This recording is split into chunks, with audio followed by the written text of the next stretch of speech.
Hello, thank you for coming to the Orange Philosophy Room for What's on My Bookshelf. I want to share with you a couple of the books that I have been reading and exploring the ideas of yoga with, and hope that you will find something good in them as well. The two that we're going to look at tonight are the Kleshas and the Yamas and the Niyamas, both by Deborah Adele. They're written to help you understand what the concepts are, not only by reading, but also by meditating and asking yourself questions and thinking about it throughout maybe the course of a week or so. The first one, the Kleshas. Let's start with a little philosophy and history first. The people who came up with the concept of yoga were just people like you and me. They lived their lives, they had children, they had families, they had jobs, and they noticed, just like we do, gosh darn it, it's hard. It's really hard sometimes. And sometimes there's suffering. And why is there suffering? It's not even just sometimes. Everybody's got suffering. What's up? So they thought about it. And because they didn't have TV and smartphones to distract them, they could do that. And they came up with the idea of the Kleshas. The Kleshas is the concept that all suffering is caused from not knowing. Because when you don't know something, you make a bad decision. And when you make one bad decision, you tend to have to make another bad decision, trying to get yourself out of the first one, and you end up tangled up in this horrible web of bad decisions, and that's one reason that there is suffering.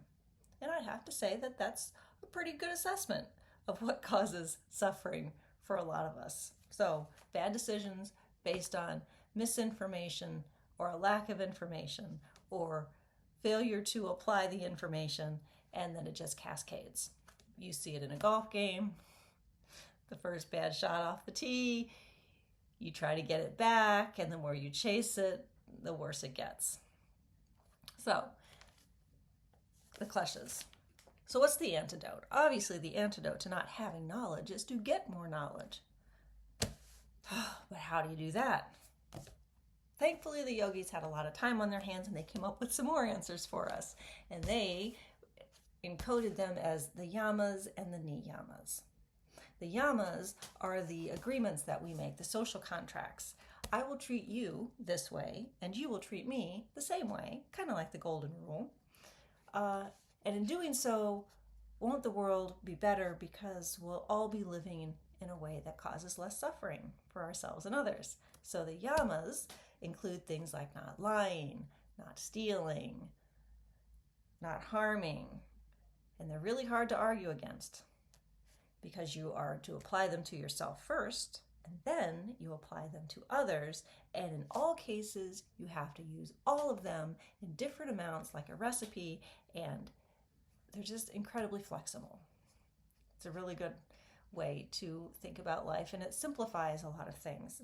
It gets complicated because the more yamas and niyamas you have tossing around, the larger your social network, the more times, opportunities you have to trip up and cause some kind of suffering for yourself and others. But the niyamas is the second half, and that is the social, not the social, those are the personal obligations that we are to practice for ourselves. This would be things like energy conservation, not wasting our energy on things that don't matter, but also not being stingy with it and becoming lazy.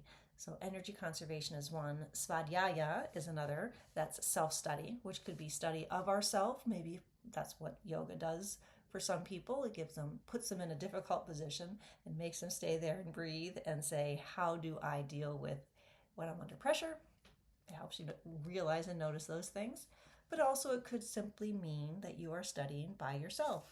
You are choosing what it is that you want to read and study and think about and learn about. And it becomes much more engaging and fun when you do it that way. So those are my first two books for this evening in the Philosophy Room. The Kleshas, What is the Cause of Suffering? Not knowing. How do we combat that? Get to know yourself and get to know how to deal with others. Pretty much yoga wrapped up in a nutshell. So I hope you learned something this evening, or at least were entertained for a few minutes. Join me next time as we dive into a few more books on What's on My Bookshelf. In the meantime, have a great evening. Namaste.